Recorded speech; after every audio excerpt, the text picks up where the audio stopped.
Здравейте! Днескашният клип е посветен на зидането. Първото, с което бих искал да започна, обърнете внимание на местата, където са колоните.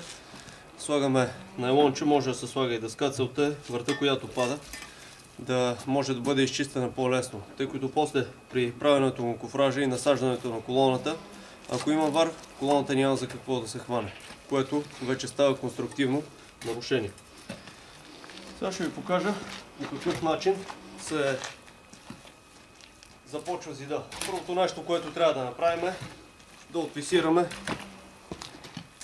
тухлата, с която почва зида.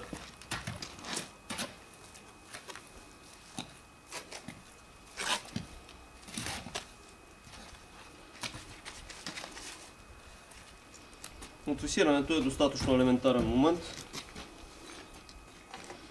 Не се изисква и кой знае колко добър отвес. Въпросът е да има плочка, която да е със същия диаметър, какъвто и самия отвес. Обязателно се отвесира там, където е колоната, за да не се закриви самата колона. Много обязателно там отвеса да бъде 100%, но горе-долу да прилича нещо. Когато започвате зид, никога не започвайте само с една половинка. Обязателно до нея трябва да се сложи още една цяла тухла, за да може тя да бъде отвисирана и двете да се държат по-добре. Гледайте тази страна, която да е по-равната и която да отсъстват особени ръбчета, тъй като тя до голяма степен ще ви определя как оттам нататък ще върви самата зидария.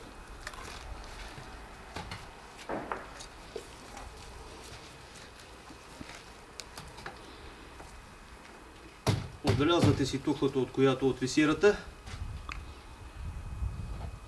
Отвеса трябва съвсем леко да приплъзва или да е съвсем лекичко отделен.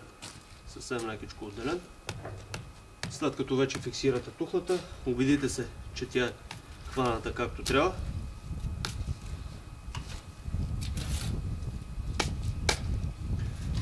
За да може всичкото това нещо да бъде фиксирано още по-добре, отгоре се слага още една тухла. Това, което е останало отстрани, го обирате, което е останало като стар разпор върху самия зид, също го обирате, тъй като той изсъхва.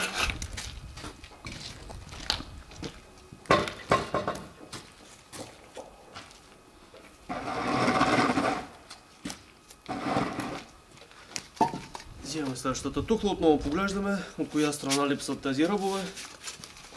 Нагласаме.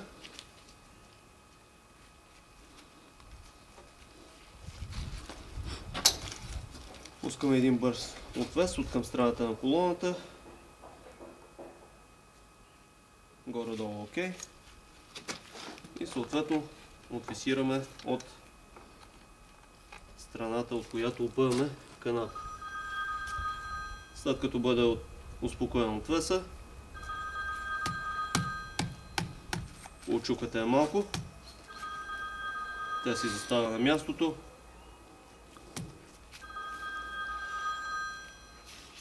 Дивно, майстор.